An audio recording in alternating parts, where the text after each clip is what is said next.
इन बच्चों आज हम पढ़ेंगे क्लास 7th की विज्ञान का चैप्टर नंबर 13। ठीक है, विद्युत धारा और इसके प्रभाव। ठीक है, विद्युत धारा विद्युत मतलब कैसे प्रवाहित होती है, उसके प्रभाव क्या होती हैं। अब हम इस चैप्टर में विद्युत धारा के प्रभाव के बारे में पढ़ेंगे। ठीक है, लाइट्स के बारे में।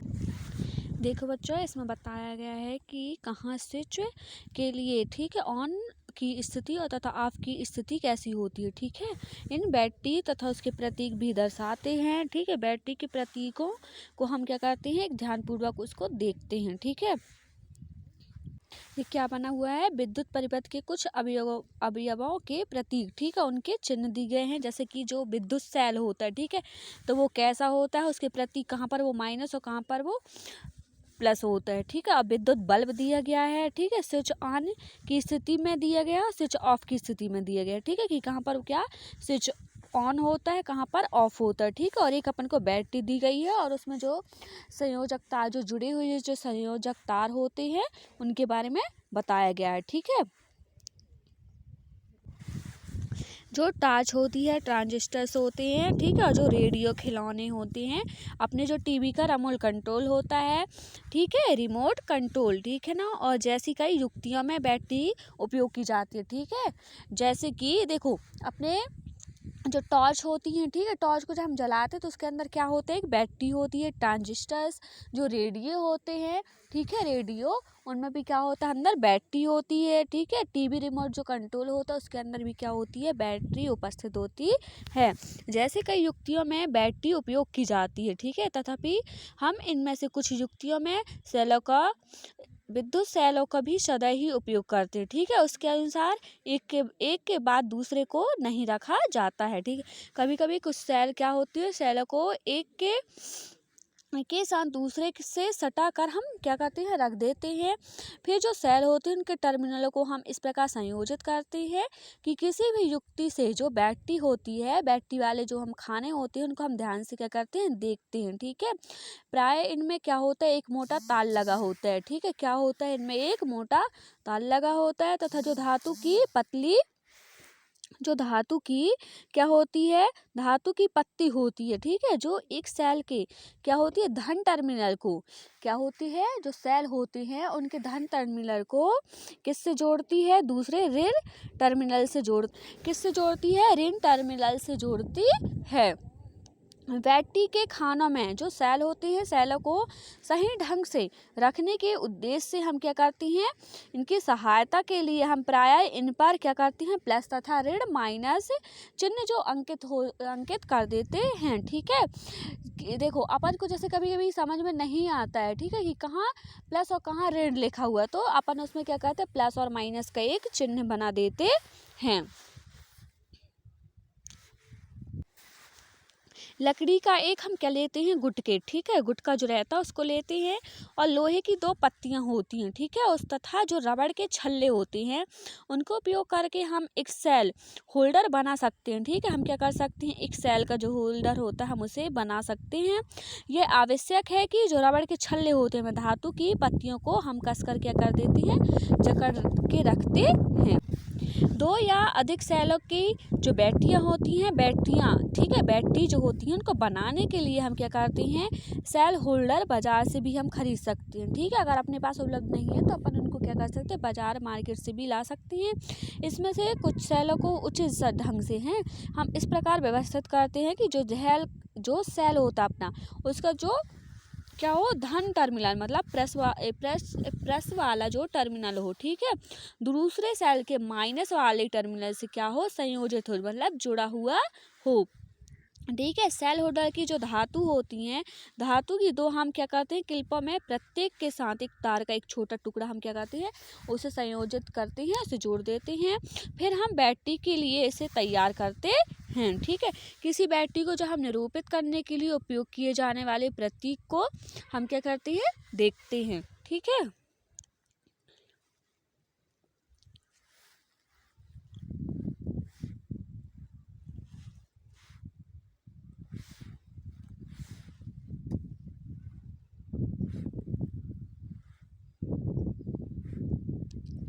बच्चों कैसे एक विद्युत परिपथ बनाया गया है, ठीक है, और दर्शाए गए विद्युत परिपथ का आरेख, ठीक है, किस प्रकार उसे आरेखित किया गया है और किस प्रकार से बल्ब जलाए गए।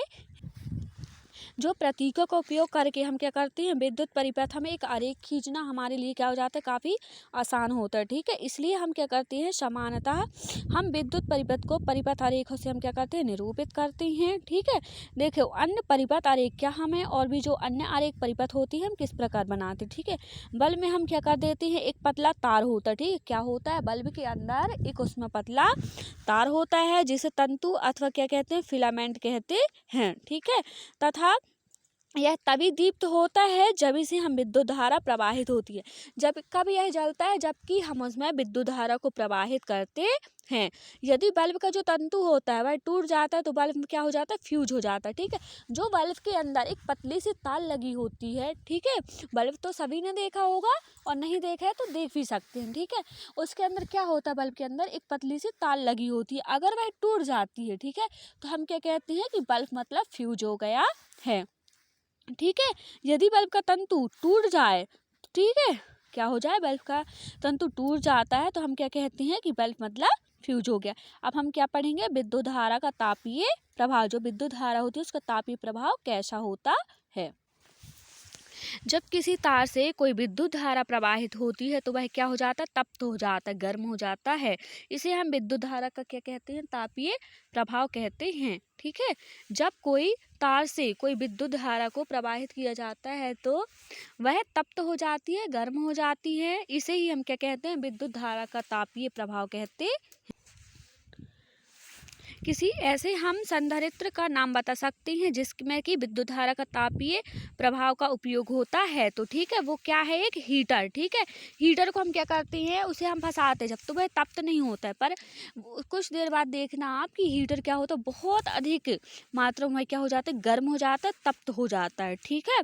किसी तार में उत्पन्न ऊष्मा का परिणाम उस तार के पदार्थ की जो धातु जिसमें से यह बना होता है, ठीक है, लंबाई तथा मोटाई पर निर्भर करता है। देखो किसी तार में उत्पन्न ऊष्मा का परिणाम उस तार के पदार्थ लंबाई तथा मोटाई पर निर्भर करता है, ठीक है। किस पर निर्भर करता है, उसकी पदार्थ पर, उसकी जो लंबाई होती है उस पर, और मोटाई जो मोटा होता है वो उस पर क्या करता है, निर्भर करता है, ठीक है।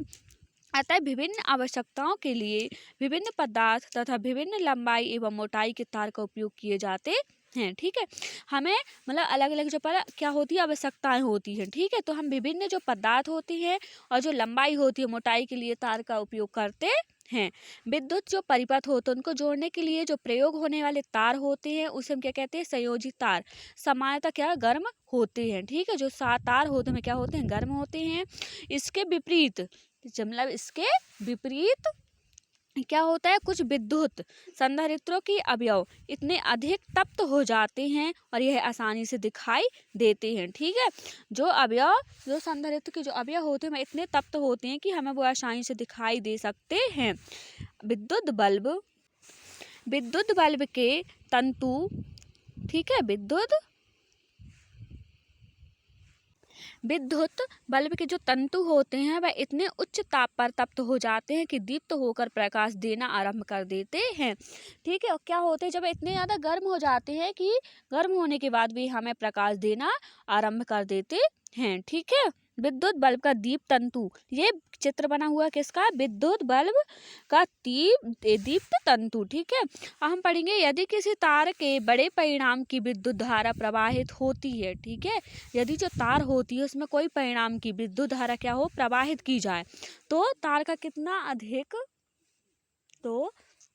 तो तार का कितना अधिक तप्त हो सकता है, ठीक है। जो तार होती है वह कितनी अधिक गर्म हो सकती है कि वह पिघल कर क्या हो जाएगी, टूट जाएगा, ठीक है। अगर तार होगी वह बहुत ज़्यादा अधिक गर्म होगी तो क्या होगी, टूट कर अधिक पिघल जाएगी। परंतु अगर मतलब कि जो तार होती है, ठीक है, अगर उसे बहुत ज़्यादा अधिक गर्म कर दिया जाए तो वो क्या होगी, पिघल कर टूट जाएगी, ठीक है। यदि हम एक कमरे में क्या करें, विद्युत पंखा चला दें, ठीक है, क्या करें, हम एक कमरे में हम क्या करें, विद्युत पंखा जो होता है उसे हम चला मतलब छोड़ दें, ठीक है, उसका हम देखें स्विच ऑफ कर देते हैं, ठीक है। फिर क्या होता है, कुछ समय के पश्चात विद्युत परिपथ में विद्युत धारा क्या होने लगती है, प्रवाहित होने लगती है। ठीक है, जब हम स्विच को क्या करेंगे, ऑन या फिर ऑफ करेंगे, मतलब ऑफ करेंगे जब हम ऑन करेंगे, ठीक है, तो क्या ऑफ करेंगे जब हम, तो वह क्या हो जाएगा, ऑफ हो जाएगा, मतलब चालू हो जाएगा। जब ऑन करेंगे तो वह क्या हो जाएगा, बंद हो जाएगा। ठीक है, तो हम उसे क्या कर देते हैं, ऑफ कर देते हैं। ठीक है, फिर हम कुछ समय के लिए क्या करते हैं, विद्युत परिपथ के विभिन्न क्या होती है, विद्युत जो परिपथ होता है उसमें विद्युत धारा प्रवाहित होने लगती है। इस्पात उष्ण के तार जो होते हैं अथवा लड़ी का हम ध्यान से उसे देखते हैं। ठीक है, फिर इस्पात करने पर तार या लड़ी क्या होती है, टूटती है। कुछ विशेष पदार्थों के बने जो तार होते हैं, जब हम अधिक विद्युत धारा उनमें क्या होती है, बहुत अधिक जो धारा होती है, विद्युत धारा उसमें प्रवाहित होने लगती है, तब वे क्या होते हैं, शीघ्र ही पिघल कर टूट जाते हैं। क्या होते हैं, शीघ्र ही, जब हम बहुत अधिक विद्युत धारा उसमें प्रवाहित करेंगे तो क्या होगा, वो तार शीघ्र ही पिघल कर टूट जाएंगे। ठीक है, टूट जाते हैं। इन तारों का उपयोग विद्युत फ्यूज में किया जाता है। किस में किया जाता है, विद्युत फ्यूज में किया जाता है। सभी भवनों में प्रत्येक विद्युत परिपथ में फ्यूज लगाए जाते हैं। ठीक है, प्रत्येक विद्युत परिपथ में से प्रवाहित की जा सकने वाली विद्युत धारा की कोई अधिकतम सीमा होती है, जिसे इसमें से ध्यानपूर्वक हम क्या करते हैं, प्रवाहित करते हैं। यदि किसी दुर्घटना विद्युत धारा का मान इस सुरक्षा सीमा से अधिक हो जाता है तो क्या होता है, तार अतितप्त हो सकते हैं, जैसे जिससे आग लग जाती है। ठीक है, कई जगह पर क्या होता है, जब तार जो होती है वह एक दूसरे से क्या होती है, गर्म हो जाती है और एक दूसरे से मतलब कि जॉइंट होती है, तो क्या हो जाता है, बहुत ज़्यादा वहाँ पर क्या होती है, जिस समय वहाँ पर आग लग जाती है। इसी परिपथ में क्या होता है, उचित फ्यूज लगा है तो यह पिघल जाता है। ठीक है, जिससे परिपथ क्या होता है, उस समय परिपथ टूट जाता है। अतः फ्यूज सुरक्षित युक्त है, जो विद्युत परिपथ की क्षति तथा संभावित आग के प्रति क्या करती है, हमें सुरक्षा प्रदान करती है। विद्युत परिपथ के कार्यों के लिए भिन्न भिन्न प्रकार के फ्यूज उपयोग किए जाते हैं। ठीक है, विद्युत परिपथ के लिए हमें विभिन्न प्रकार के कार्यों के लिए भिन्न भिन्न प्रकार के फ्यूज जो बल्ब होते हैं वो उपयोग किए जाते हैं। हमारे घरों में उपयोग होने वाले फ्यूज दर्शाए जाते हैं। ठीक है, कई प्रकार के होते हैं। इसमें विद्युत धारा, ठीक है, इसमें विद्युत धारा के जो तापीय प्रभाव का हम क्या करते हैं, उसे देखते हैं और इससे अपने लाभ के लिए उपयोग करते हैं। ठीक है, विद्युत फ्यूज तथा विद्युत जो होल्डर होते हैं उनका चित्र बना हुआ। अब हम क्या पढ़ेंगे, विद्युत धारा का चुंबकीय प्रभाव। ठीक है, विद्युत धारा का जो चुंबकीय प्रभाव होता है, अब हम उसके बारे में पढ़ेंगे। हम जानते हैं कि चुंबक होती है, चुंबकीय सुई, ठीक है, एक लघु चुंबक होती है। क्या होती है, एक लघु मतलब एक छोटी होती है। ठीक है, जो ऊपरी दक्षिण दिशा की ओर क्या करती है, संकेत करती है। कहाँ की ओर, उत्तर और दक्षिण दिशा की ओर संकेत करती है। ठीक है, जब हम कोई चुंबक इसके निकट लाते हैं तो सुई विक्षेपित हो जाती है, मतलब सुई की दिशा क्या हो जाती है, विक्षेपित हो जाती है। फिर जब जो चुंबकीय सुई होती है हम निकट इसके रखते हैं तो तार में क्या होती है, विद्युत धारा प्रवाहित होती है, तब भी सुई क्या होती है, विक्षेपित होती है। ठीक है, तब भी सुई क्या होती है, विक्षेपित होती है। किसी तार में विद्युत धारा प्रवाहित करने पर वह चुंबक की भांति व्यवहार करने लगती है।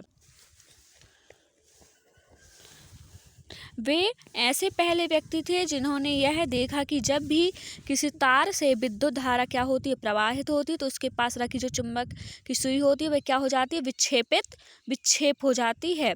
अतः जब किसी तार से विद्युत धारा प्रवाहित होती है तो वह चुंबक की भांति व्यवहार करता है। ठीक है, किसकी भांति व्यवहार करता है, चुंबक की भांति व्यवहार करता है। इसे ही विद्युत धारा का चुंबकीय प्रभाव कहते हैं। जब किसी तार से, ठीक है, जब जो कोई तार होती है जब उसमें विद्युत धारा प्रवाहित होने लगती है तो वह किसकी भांति कार्य करता है, चुंबक की भांति व्यवहार करने लगता है। इसे हम क्या कहते हैं, विद्युत धारा का चुंबकीय प्रभाव कहते हैं। वास्तव में विद्युत धारा का उपयोग चुंबकों के निर्माण में किया जाता है। ठीक है, विद्युत धारा का जो उपयोग होता है किस में किया जाता है, चुंबकों के निर्माण में किया जाता है। सबसे पहले जो अब हम क्या पढ़ेंगे, विद्युत चुंबक। ठीक है,